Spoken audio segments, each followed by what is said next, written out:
everybody, so I'm just here to casually make a video and just kind of explain why Ninjago Hands of Time is probably one of the poorest seasons Ninjago has ever had. And really, I don't have to go over many points because there's two just major points that stand out over all of them that, it just doesn't need much explaining.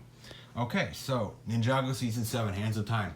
It comes after Day of the Departed, also written by the same people, and it is not written by the Hagman brothers. Now, Day of the Departed, it was actually really good. I actually really liked it. But Hands of Time was a whole season, and it was a whole spread out story that they tried to do, and it didn't turn out well. Writing another whole season without the Hagman brothers, it really affected the show and its writing. Okay, it evolved. The show started to evolve, and it kind of felt like Hands of Time brought the show to a lower, childish, kiddie level. When the Hagman brothers have stated time and time again that they are trying to mature the audience, mature with the audience. And they did that with season 8 and 9. They finally did that, thank God. Okay, it is amazing. I love the new seasons. And season 7 was a whole step back. The writing was as kiddie as ever, and it was purposely, Ninjago is a kid's show, yes, we get it. They're always going to have little jokes and stuff like that, but it seemed like every single episode and every single moment was all designed just to aim towards, 5-year-olds, pretty much. Okay, there are older people who watch it, and the Hagman brothers have stated how they want to kind of fit with many audiences. They don't want to just be in one range. And Hands of Time, it was all one big, funny, humorous mess, and that's all they try to do, okay? It really affected the storytelling. The storytelling and the concept was probably one of the coolest things ever, but they didn't execute it well. And just the writing, it was really, really bad. You could really tell that it was different than the Hagman brothers.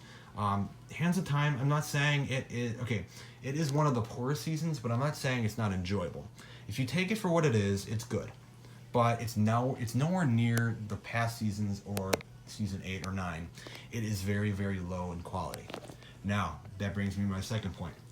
The season 7 quality, the animation quality itself, like the actual physical, the visuals are very, very low. They are not good. It kind of looks like they took a step back with that as well, even from season 6, Skybound. And it just looked really cheap, it didn't, if you looked at that compared to season 8, it just looks very, very cheap, and it just is kind of hard to watch. Zane, even though he's like that now in season 8, it does kind of make him easier to see. But Zane was always, you kind of see him shiny. He was always kind of shiny when he became titanium. He became more matte looking, he doesn't look as shiny anymore. I guess that's kind of a sign, just something they changed. Although I don't know if that's part of it. But if you just look at the season itself, the quality of the animation, it just looks so poor. And the writing is so poor, it's so much lower in quality than the rest of the seasons. And those are the two big points you really just have to point out. And it would have been really, really cool to see how, a Crux and a Chronics were handled if they were under the Hagman brothers writing. At least the writing, okay? I could have handled the season so much more because we've had great seasons in the past with lower quality animation. It's around that type of animation. But it's been evolving over time, and season 7 really just took a step back from that evolving of animation. So, was it a good season? It was enjoyable, but not a good season. It just two main points.